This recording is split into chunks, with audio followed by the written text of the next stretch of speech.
네, 안녕하세요. 벌써 12장이 됐네요. 이제 12장은 평형과 탄성이죠. 12장이 끝나면, 아직 끝나진 않았지만, 끝나면 이제 중력을 하게 되죠. 14장의 중력. 중력까지 하면 어느 정도 이제 큰 줄기가 하나 이제 끝이 난다고 볼 수 있을 거예요. 일단 좀 12장 하고 그 얘기 좀 더 하겠습니다. 12장의 제목이 평형과 탄성이죠. 평형이라고 하는 용어는 우리가 이미 앞에서 다 공부를 했던 내용을 알고 있는 용어가 되고, 이 탄성이라고 하는 것도 용수철을 생각하면 용수철의 어떤 탄성 개념하고 이제 상통하는 개념이기 때문에 역시 조금 더 이제 확장을 한다고 보면 되겠고요. 그래서 한 장씩 좀 살펴보도록 하겠습니다. 일단 먼저 평형에 대한 얘기가 나오고 있죠. 평형은 책에서 뭐 길게 얘기가 나와 있는데 요점은 매우 간단합니다. 평형이라고 하는 건 1번 질량 중심에 대한 선운동량이 일정한 것, 선운동량이 일정한 것을 평형이라고 한다. 그리고 2번 임의의 점에 대한 각운동량이 일정한 것. 자, 해석을 하면 이렇게 좀 뭔가 길게 보이지만 선운동량 보존 법칙과 각운동량 보존 법칙을 얘기하고 있는 거죠. 근데 이 보존 법칙이 보존이 될 수 있는 단서는 뭐라고 했어요? 알짜임이 0인 것이고 그리고 알짜 토크가 0인 것이죠. 어쨌든 그래서 그 결과적으로 선운동량이 0이 되고 일정하고 각운동량이 일정한 그 상태를 평형 상태라고 합니다. 일정하다는 것은 P는 mv이기 때문에 일정한 속도라고 봐도 되고 L은 mi 오메가이기 때문에 일정한 각 속도를 가지고 있다고 보면 되겠죠. 이것은 이제 넓은 의미의 평형이고 좁은 의미의 또는 앞에 정적이라는 말을 쓰면 결국 정적 평형 상태는 정지한 평형 상태다. 그래서 그 점의 속도가 0이고 각 속도도 0인 상태죠. 말 그대로 이제 정지한 상태가 되는 겁니다. 특히 강체라고 얘기하자면 강체의 상태가 정지한 상태를 유지할 수 있는 그런 조건을 정적 평형 조건, 그 상태를 평형 상태라고 할 수 있을 겁니다. 그럼 평형 상태가 될 수 있는 조건이 바로 단서가 되는 거죠. 알짜임이 0이고 알짜 토크가 0인 그런 상태, 그런 조건이 평형 조건이 되겠습니다. 그래서 알짜임이 0이다라고 하는 건 우리가 2차원 또는 3차원에서 그냥 우리가 지면상으로 그림을 봤을 때 x, y 방향의 알짜임이 모두 0이어야지만 그런 상태가 되겠죠. 물론 z 방향의 합력도 0인 상태가 돼야 될 거예요. 그렇죠? 그리고 회전을 봤을 때는 x, y, z 축을 회전 축으로 하는 그 축에 대해서 토크가 역시 0이어야 되겠죠. 그런데 이제 우리가 이제 지면에서 이렇게 보다 보면 XY 성분만 이렇게 보게 되잖아요. 그래서 XY 성분에 대한 합력이 0. Z축은 수직, 들어가는 축이 되겠죠. 들어가는, 나오는 축. 그럼 Z축에 대해서는 회전을 생각해 볼 수 있죠. 그래서 Z축에 대한 토크의 평형이 0이 되는 그 토크의 합이 또는 알짜 토크가 0이 되는 것이 평형 조건이 될 수 있다. 이런 얘기예요.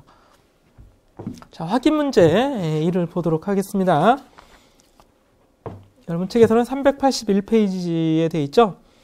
자, 아래 그림은 2개 이상의 힘이 서로 수직하게 작용하는 6개의 균일한 막대를 위에서 내려다본 것이다. 힘의 크기가 적절히 조절되면 0은 아니다라고 했죠. 어느 경우에 막대가 정적 평형 상태가 될 수 있는가? 정적 평형 상태, 정지하는 거죠. 정지. 자, 일단 A를 보세요. A를. 자, 하나는 힘이 위로 가해지고 하나는 아래로 가해지는데 위치 왼쪽 오른쪽에 이렇게 가해지고 있죠. 자, 그럼 쉽게 표현하면 하나는 위에 당기고 하나는 아래를 당기고 있어요. 그럼 이 막대는 어떻게 될까요?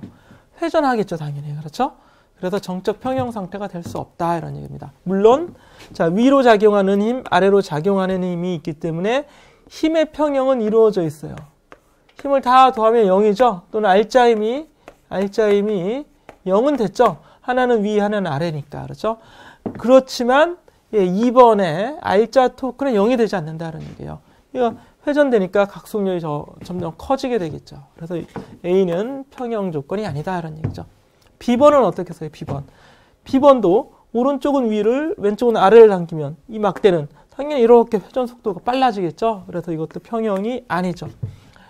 자, 10번은 왼쪽 아래, 오른쪽 위에 같은데 또 오른쪽이 아래에 또 있죠. 그래서 이 경우 힘의 크기는 적절히 조절하면 위, 아래의 힘이 더해서 0이 되게 할 수도 있겠고, 그러면 힘은 평형이 이루어진 거죠. 그리고 적절한 힘의 크기를 조절하면 토크의 합도 0이 되게 할 수 있겠죠. 그렇죠? 예. 조절하기 나름이죠. 조절하면 그렇게 할 수 있습니다.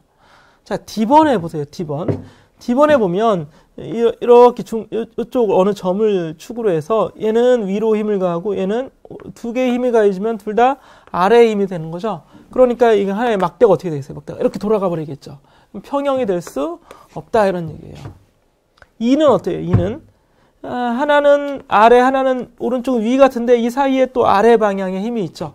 그럼 힘의 크기를 조절해주면 토크의 합이 0이 될 수 있다는 얘기예요. 이 경우도 그렇죠. 이 경우도 힘의 크기를 적절히 조절하면 그렇게 될 수 있겠죠.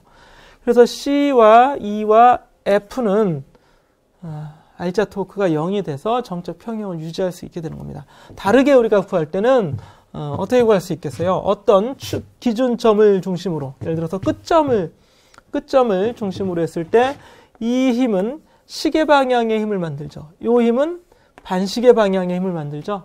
그래서 시계 방향이 있고 반시계 방향이 있다면 더해서 0이 되게 할 수 있잖아요. 그렇죠? 그런데 이 A번 같은 경우는 어때요? 이거는 반시계 방향의 힘이고 이거는 이렇게 해석을 하면 안 되겠다. 그렇죠? 이렇게 해석하면 안 되고 그 중심에서 봐야겠네요. 중심에 대해서. 그렇죠?